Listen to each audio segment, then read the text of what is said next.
amigos? Sean bienvenidos a su programa Pasión Lectora. Estamos aquí en esta nueva emisión. Sus servidores, Gerardo Segura, Horacio Querido, Carmelita Rodríguez Machorro. ¿Cómo les va? Buenos días. Hola. Horacio, tienes la palabra. Muchas gracias, Gerardo. Y amigos, pues hoy quiero platicarlos de un libro que de estos podemos decir que hemos visto muchos, hemos oído muchos, todos, sí, yo de eso ya sé, ya leí, ya vi alguna serie, ya vi tantos más cuantos programas, pero nunca deja de ser nuevo, novedoso y sorprendente el tema por el tratamiento, la aproximación que da en los distintos autores. En este caso, el libro se llama La Sexta Extinción, una historia no natural o una historia antinatural. Es un libro de Elizabeth Kolbert, norteamericana, y fue publicado en el año 2014. La Sexta Extinción, ¿de qué nos habla? Pues de que si estamos hablando de una sexta extinción, pues hay mínimo otras 5 anteriores. Y entonces allí es donde a mí me hizo ruido porque, bueno, vamos a ver cuántas extinciones ha habido y por qué son y de qué son, y es ahí donde empieza uno a pasar aceite, porque sabe uno de la de los dinosaurios, hace más o menos 65 millones de años, pero ¿y de las demás? Y empieza uno a dudar. Pues no me acuerdo, no sé, algo he oído, pues las glaciaciones, y bueno, el gran diluvio. el gran diluvio. Duró 1.000.000 de años lloviendo. Fueron, 1.000.000 de años lloviendo, sí. Fueron 40. Bueno, Aproximación. muchos años. Bueno, el hecho es que...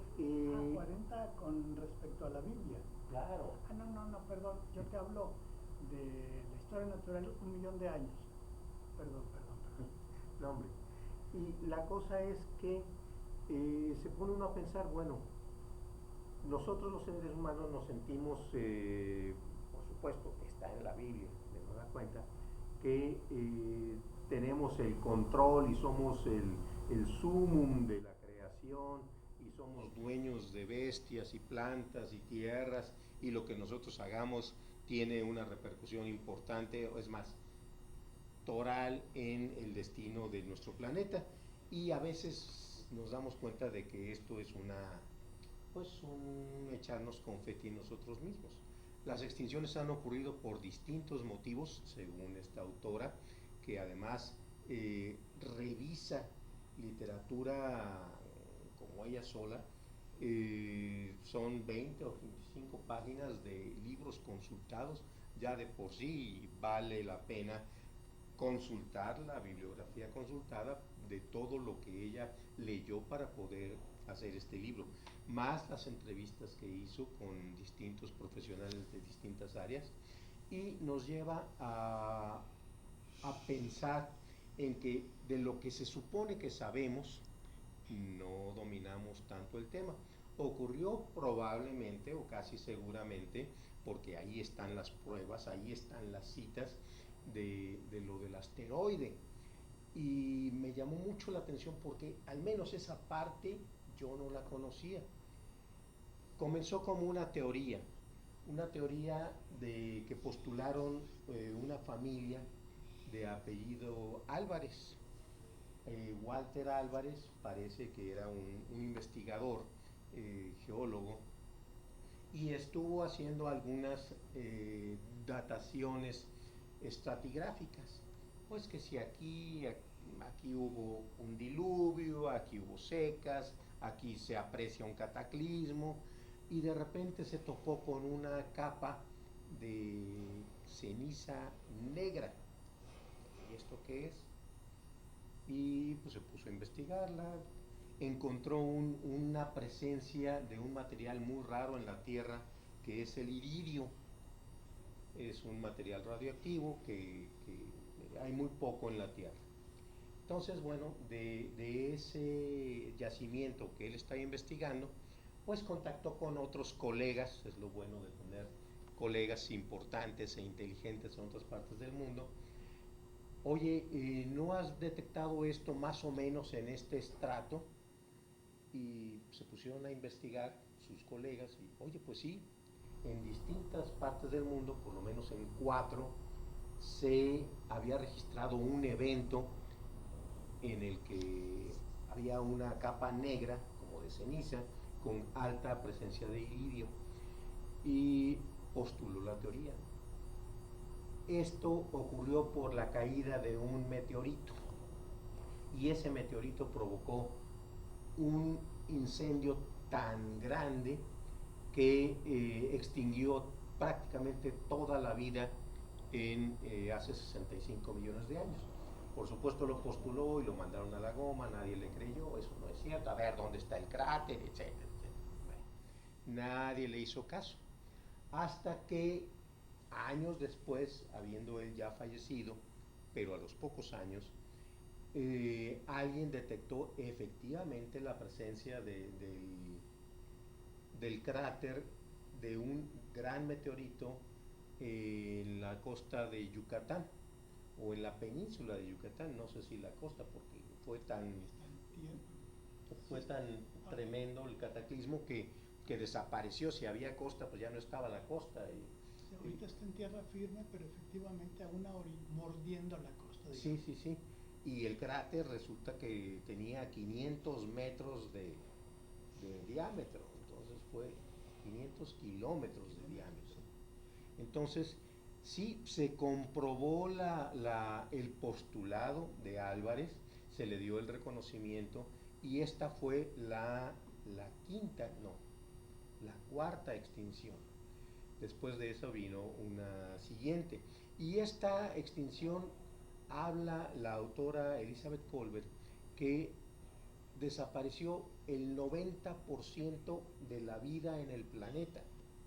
El 90% llevándose, por supuesto, a todos los dinosaurios, todas las grandes especies, y dejando que otras que eran más débiles, más pequeñas sobre todo, con una mayor capacidad de sobrevivir comiendo poco, eh, proliferaran. Y fue cuando empezaron los mamíferos a tener una preponderancia en el mundo. Esa fue la cuarta extinción. De ahí sale, bueno, gracias a que las ranas pueden detener sus palpitaciones, es que se requiere tan poquísimo oxígeno para que ellas sigan sobreviviendo y se quedaron ahí metidas en el limbo. Con las palpitaciones detenidas. Eso es un sobreviviente y el otro son los cocodrilos, que es un dinosaurio, nuestro dinosaurio actual, digamos. Sí, sí, sí. El libro comienza de manera muy interesante platicando un par de casos. Ella acompañó una expedición en Honduras, en el río de las 1000 ranas. Se llama así, me imagino que porque había muchas, gran cantidad de ranas. Y relata cómo en el transcurso de unos pocos años, 2 o 3 años, la cantidad de ranas fue menguando hasta desaparecer completamente. Resulta que cuando buscaron las ranas del río de las 1000 ranas, una rana muy característica, no me la imagino puntualmente porque es la rana dorada o la rana de oro, entonces pues debe tener una pigmentación de piel muy especial. Entonces de esa había pero por montones, que prácticamente se veía cómo se movían las piedras de la cantidad de ranas que había. Bueno, en 3 años desaparecieron esas ranas y la gente se preguntaba, bueno, pero ¿por qué? No apreciaban la presencia de contaminantes, no había cambiado significativamente el clima. ¿Qué estaba pasando? Ese es un caso. No adelanta una teoría. Fue por esto.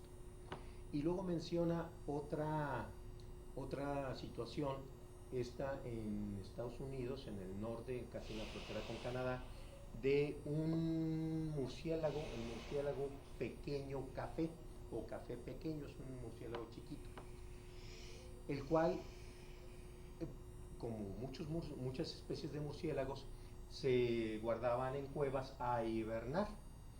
Esto yo no lo sabía, que los murciélagos hibernaban, pero bueno, ya aprendí yo algo en el libro. Y eran por miles y miles y miles de ejemplares en las cuevas de Vermont. Pues resulta que también haciendo un recuento, de repente notaron que había muchos menos murciélagos, pero muchos menos, hablo de una población de 100,000, había 1,000, y no sabían por qué. Lo mismo, hay alimento, insectos, fruta, no ha variado el clima, ¿qué estaba pasando? Y empezaron a notar en algunos especímenes que llevaron al laboratorio que tenía un polvito blanco en la nariz.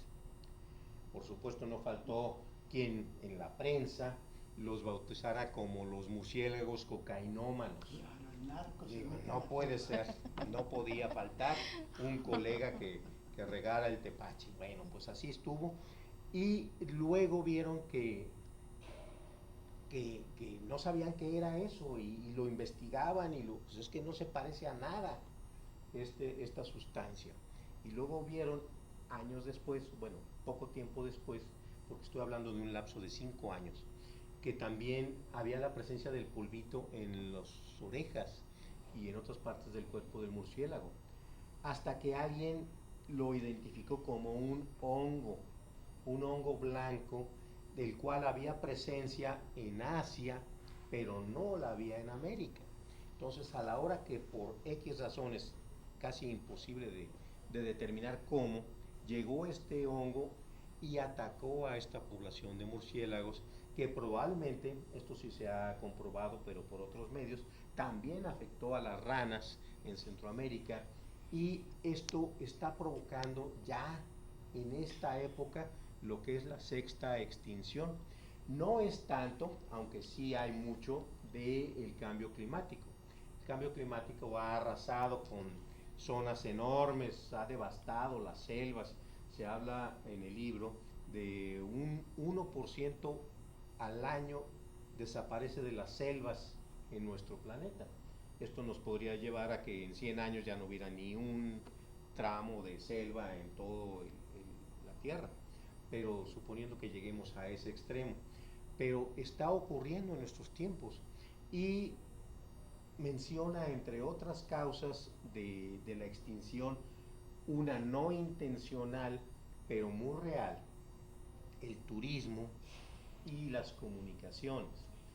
Ahora resulta que yo voy y a donde sea y llevo virus, llevo bacterias, llevo hongos, llevo un amplio espectro de microorganismos, y si llego yo a Malasia o llego yo a Somalia, y de allá vengo y también me los traigo.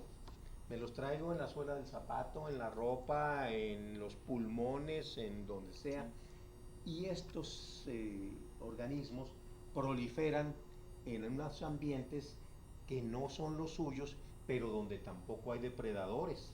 Entonces se encuentra con que las gallinas, que son inmunes a una gran cantidad de patógenos, pero a estos no, porque nunca habían entrado en contacto con ellos. Y de aquí a que se detecta, y de aquí a que se crea una vacuna, y de aquí a puede llevar a que se extingan las especies. Habla el libro, en algún capítulo, de que se están extinguiendo alrededor de 15,000 especies por año. 15,000 especies por año de animales. Se centra en animales. De fauna, de flora, pues es otro capítulo aparte. Quiere decir que los animales que hoy vemos, quizá mañana, pero mañana jueves ya no los haya. ¿Por qué? Pues porque era el último ejemplar de ese pajarito que yo veía que se paraba allí. ¿Y por qué se extinguió?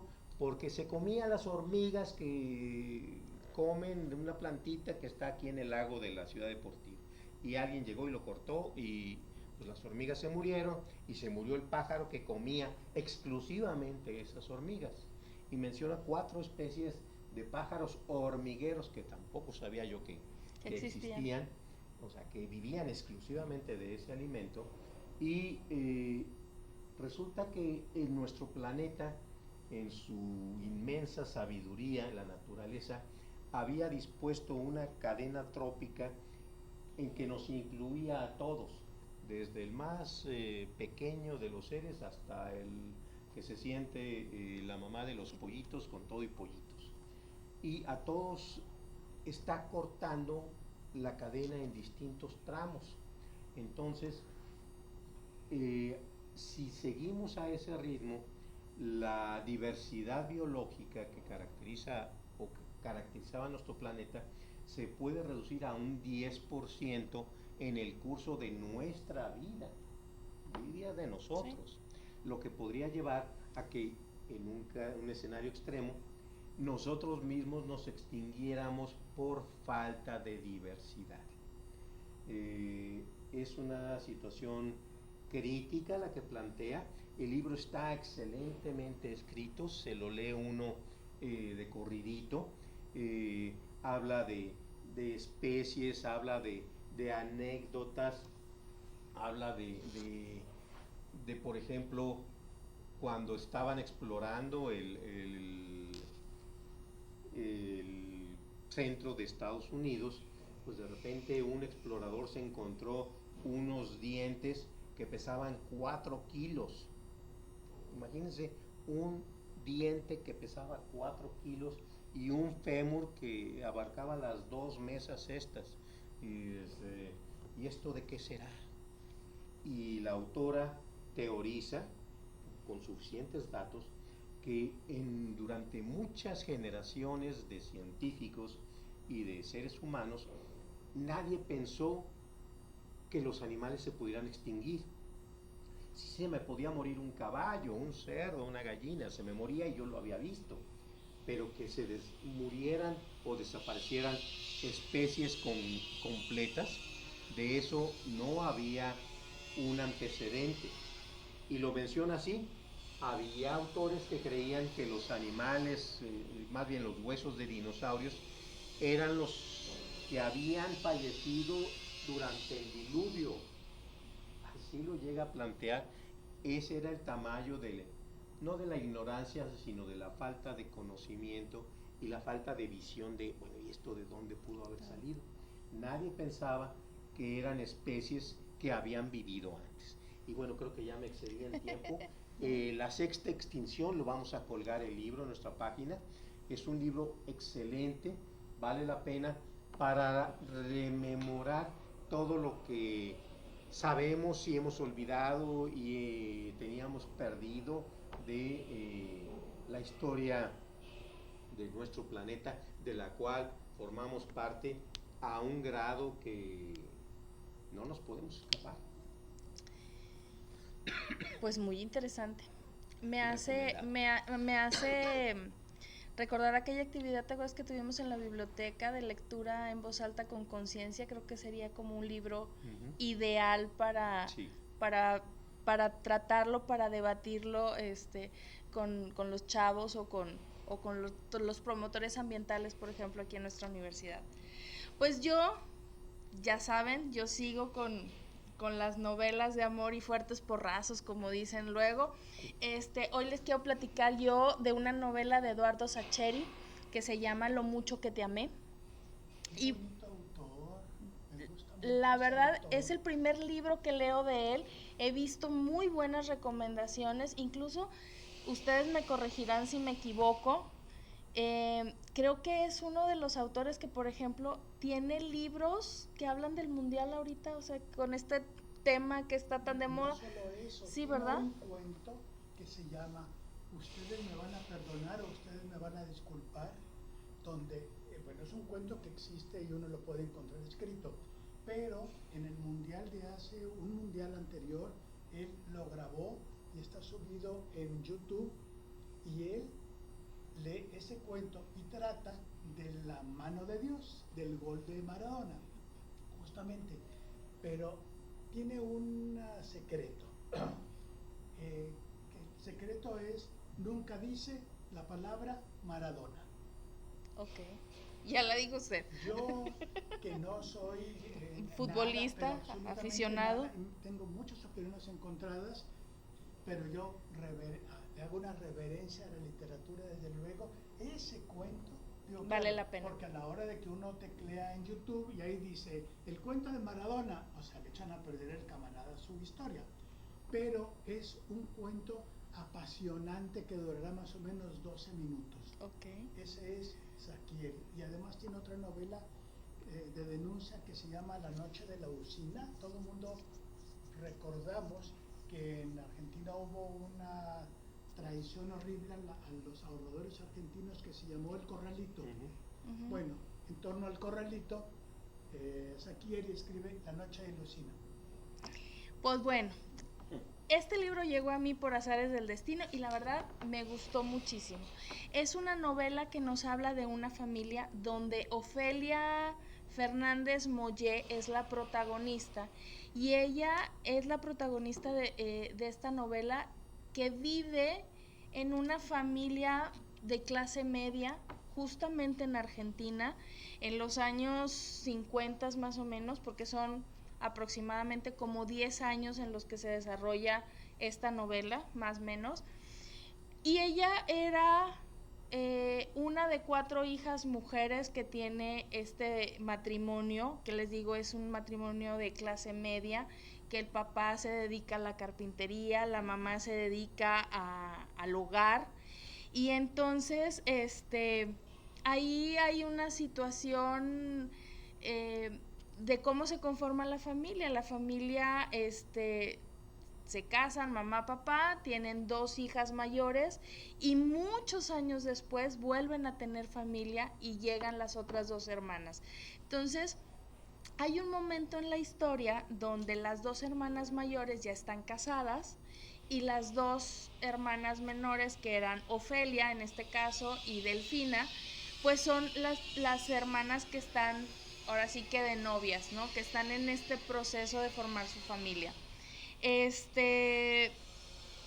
Dicen que el amor es dolor y poca cosa más.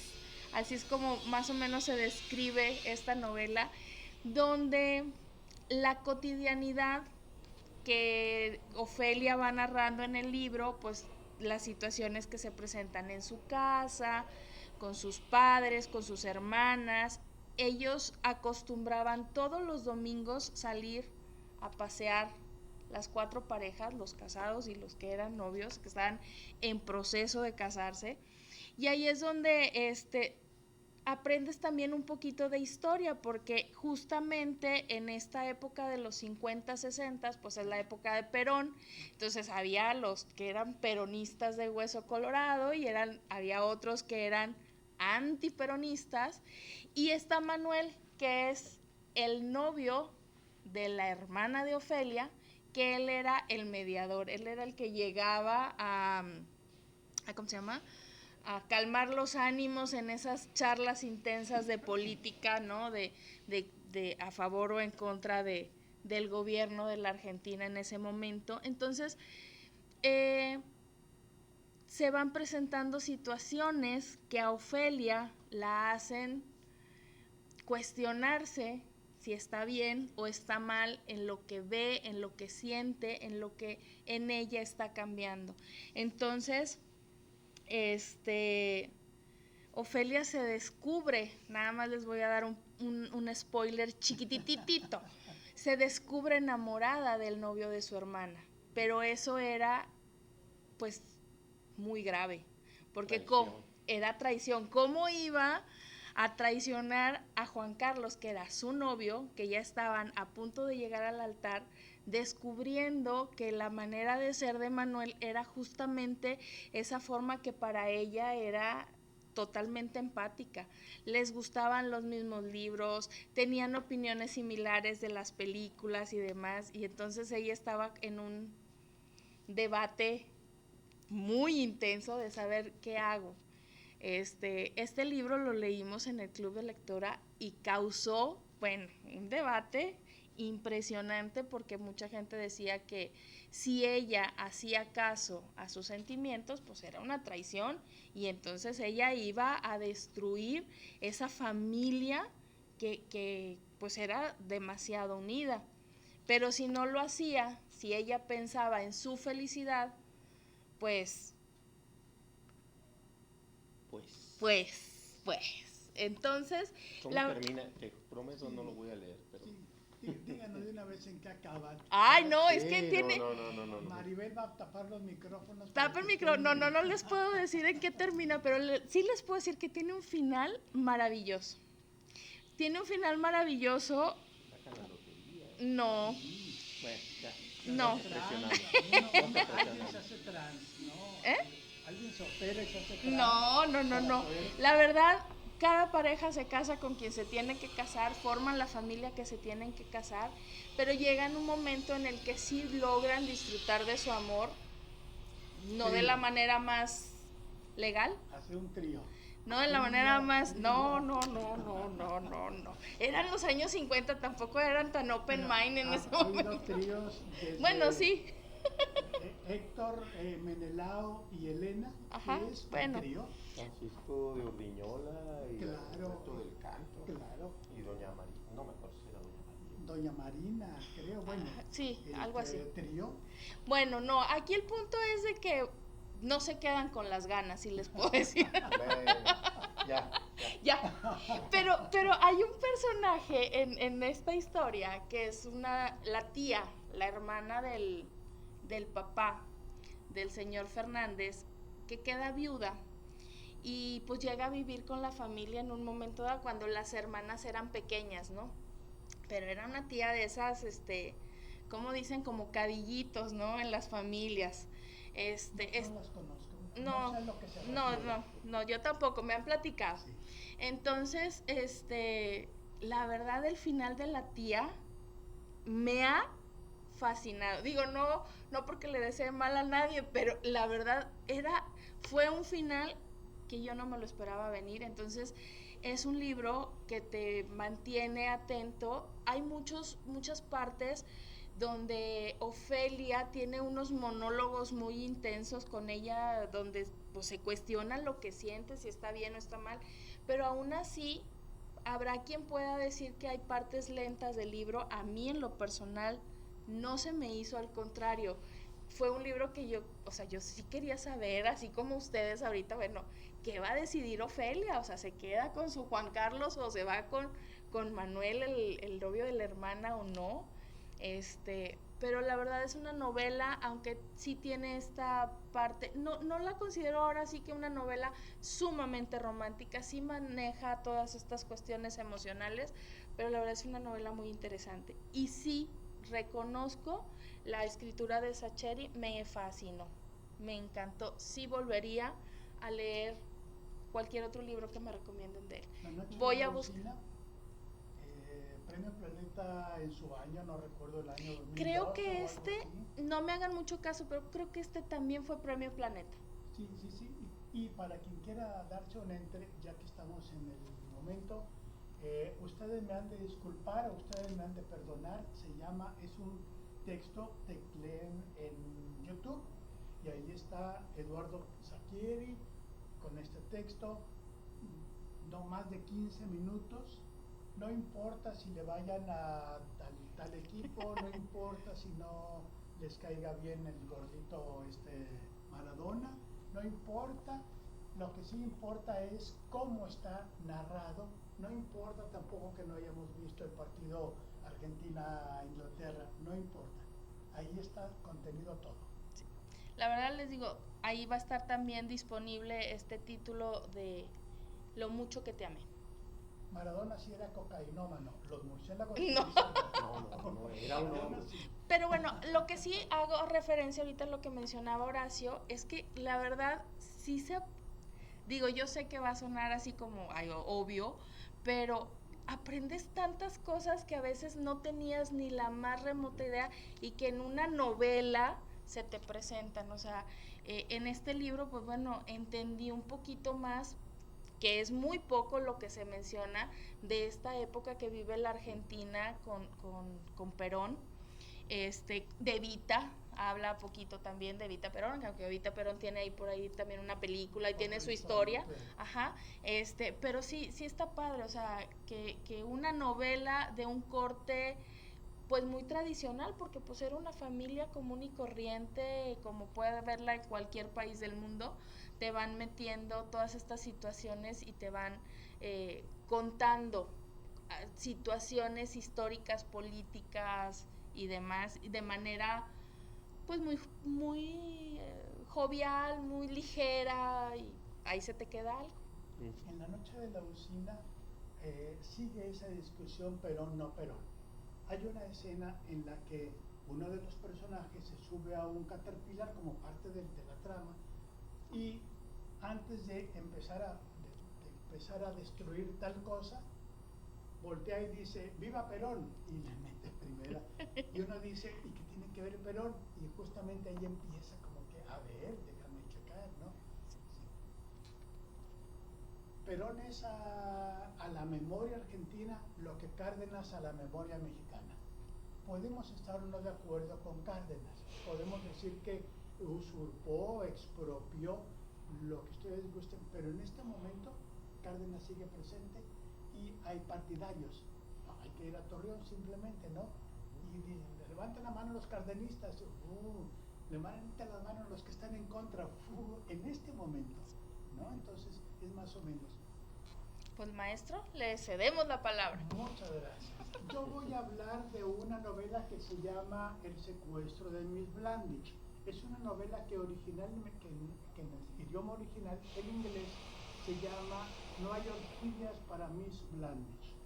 Lo escribió un inglés llamado, tengo que consultarlo, René Mabrazón Raymond. ¿Por qué lo tengo que consultar? Porque ese es su nombre de pila. En realidad, su nombre artístico es James Handley Chase. Esta novela la escribió, el autor vivió entre 1906 y 1985. ¿Por qué es importante el secuestro de Miss Blandich? Todo género literario es como un árbol, digamos, y tenemos el tronco central del cual parten ramas. El género policíaco es un árbol que tiene en el tronco central fundadores como esos que están pensando justamente, Agatha Christie, Edgar Allan Poe, Arthur Conan Doyle y Wilkie Collins y algunos más, que son el tronco central. ¿Por qué? Porque Edgar Allan Poe, en 3 cuentecitos, en 1841 al 44, escribió 3 cuentecitos, los asesinatos de la calle Morgue, el misterio de Rose, no sé, un apellido, y la carta robada. Ahí aparece su investigador que se llama Monsieur Dupy, un francés. Y esta persona procede para resolver los misterios de una manera sumamente intelectualizada, lógica, y establece el misterio famoso de la habitación cerrada. En los asesinatos de la calle Morgan es un asesinato que se ocurre a 2 mujeres, una de ellas decapitada, metida así en el tiro de la chimenea. La casa está a 3 pisos sobre la calle, no hay escaleras, está completamente plano y estaba cerrada la habitación. ¿Quién cometió el asesinato? A lo largo del texto lo sabemos, pero ahí Allan Poe establece el misterio de la habitación cerrada, que después Agatha Christie lo va a empujar, va a patear el bote literalmente durante no sé cuántos libros.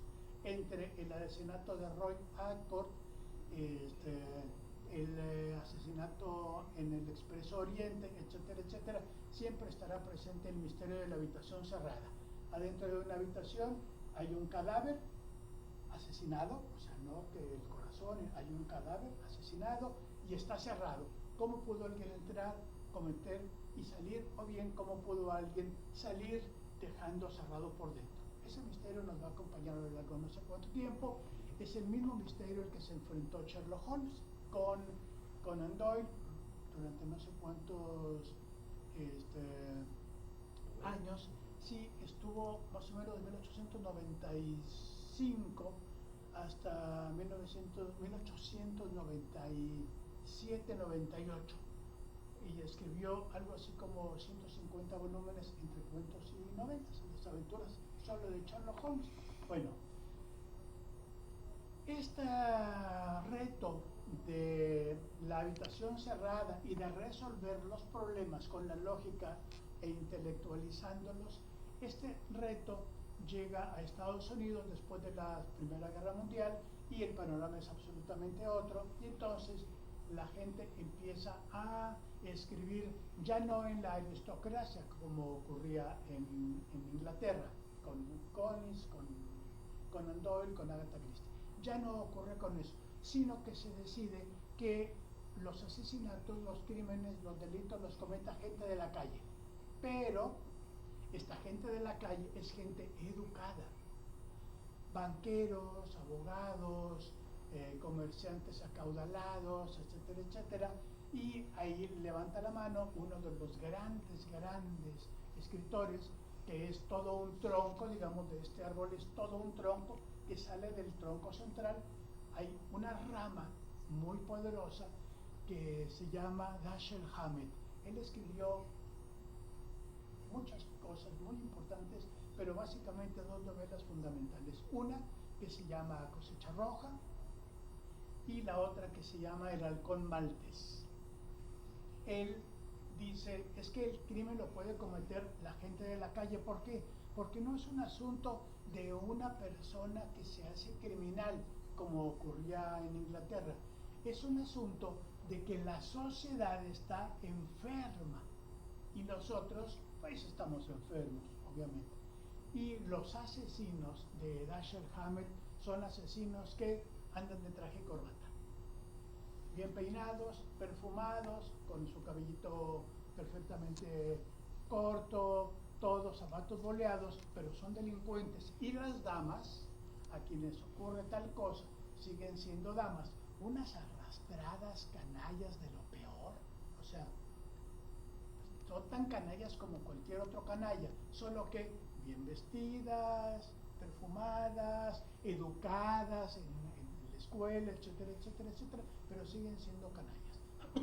En 1934, un escritor que se llama James M. Cain escribe una novela llamada El cartero siempre llama dos veces, en la cual le quita esas características a todos los personajes.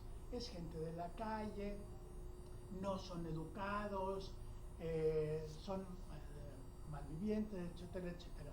En la novela el cartero siempre llama dos veces, hay tres personajes.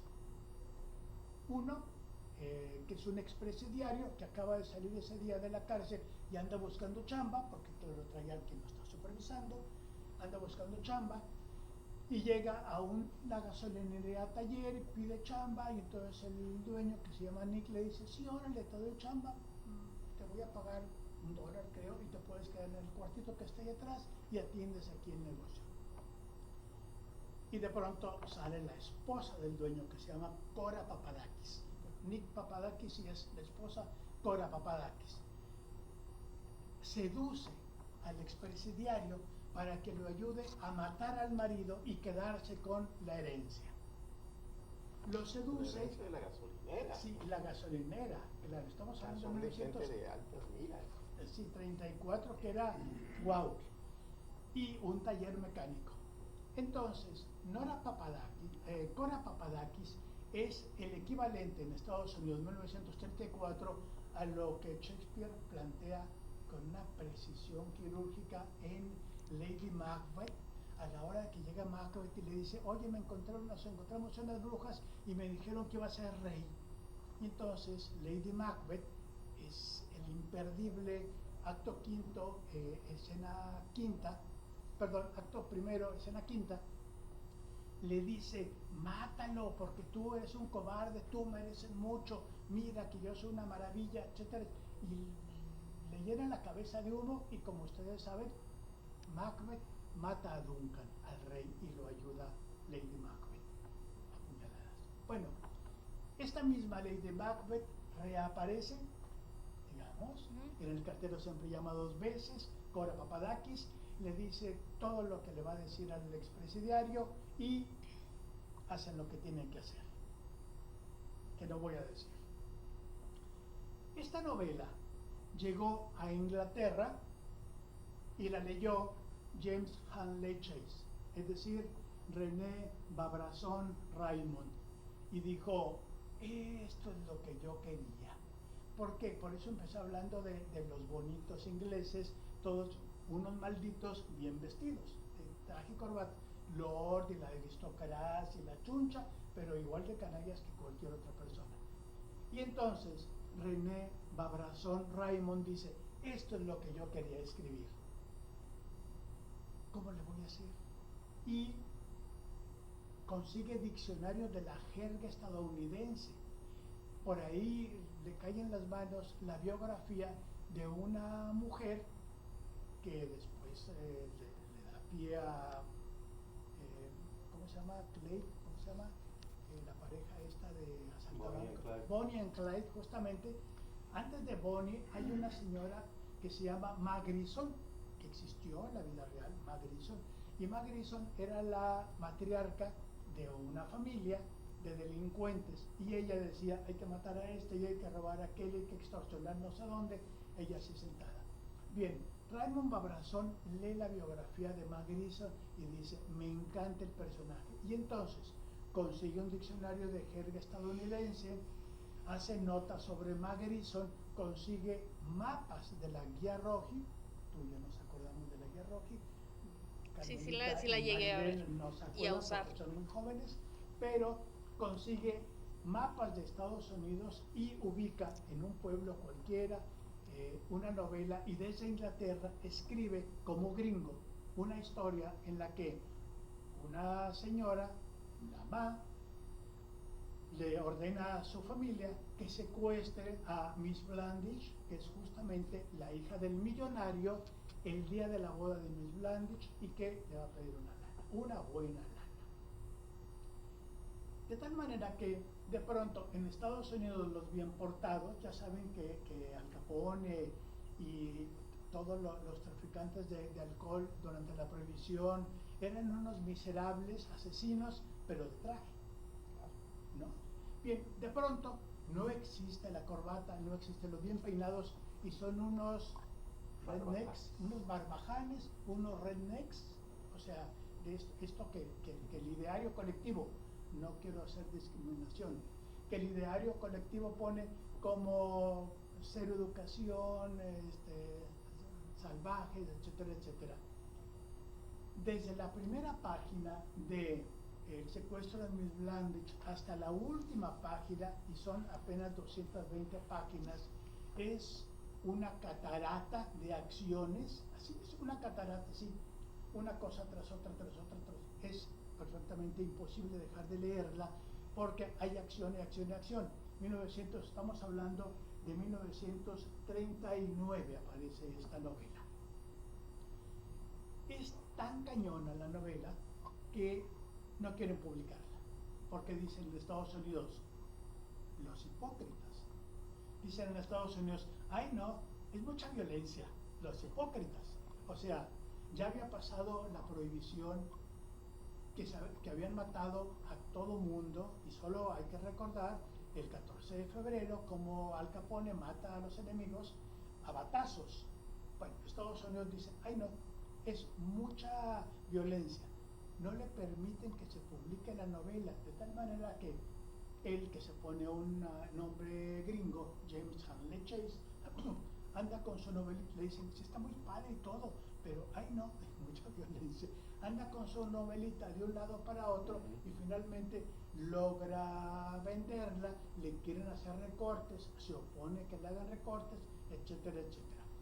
Hoy ya existe, esta es una edición de Bruguera, es una traducción, mala traducción, porque está hecha por, no sé si este ejemplar está traducido por un argentino o por un español, pero a la hora de que quieren hacer por un español, pero a la hora que quieren copiar el slang gringo de los barrios bajos gringos, meten barrios bajos madrileños. Y entonces uno dice, hay una parte donde un personaje dice, voy a echarme un garbeo al estanco. ¿Alguien caramba sabe qué quiere decir eso?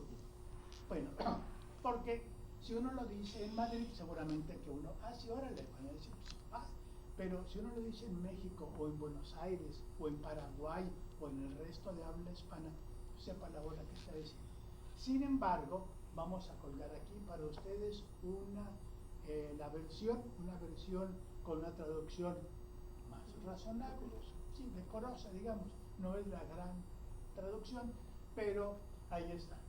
El secuestro de Miss Blandich, que es, decía, la rama de Dashiell Hammett da una rama igual de poderosa que se llama Raymond Chandler, con toda una historia, y otra rama poderosa que se llama James M. Cain, el del cartero siempre llama dos veces.